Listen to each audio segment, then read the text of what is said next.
Does your RV have the Alde heating system and you're not sure how to fill up the glycol? Well, I'm going to share with you how to do that in this Take 5 episode of Travels with Delaney.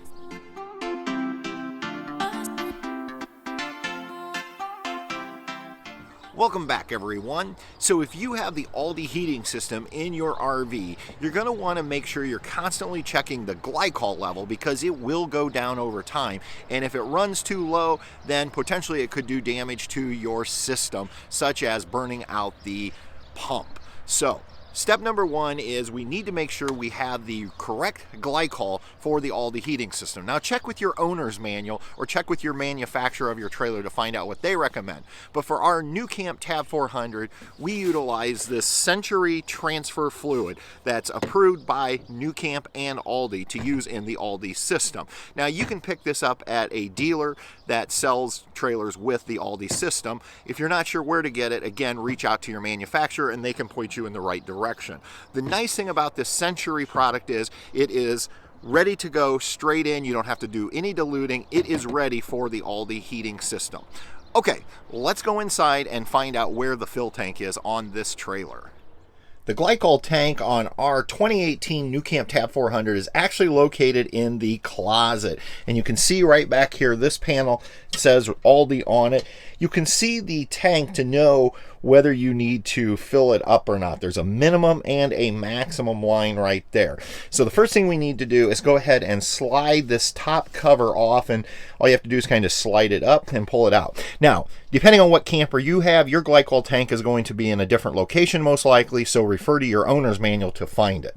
Let's go ahead and get this cover removed.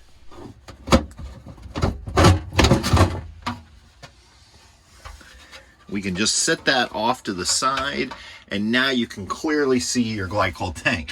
Now the problem is here is the cap that we're going to unscrew, but you're not going to be able to pour in there. So we're going to need to go ahead and remove this panel up top, and it's just 4 screws. We'll go ahead and get those removed.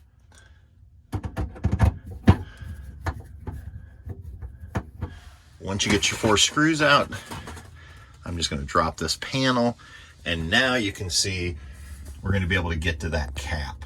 So there is a minimum and a max fill line on here. I usually like to be somewhere in the middle.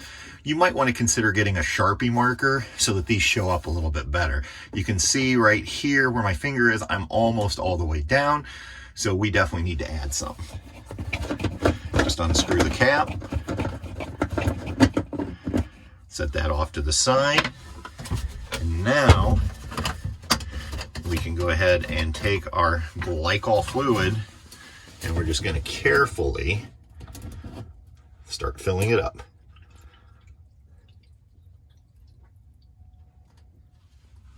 So now you can see that I'm clearly above that minimum, but I'm below the maximum, and that's where we want to be. So go ahead and screw your cap back on, and now we just have to put the closet back together. There you have it. It's that simple to fill the glycol in your Alde heat system.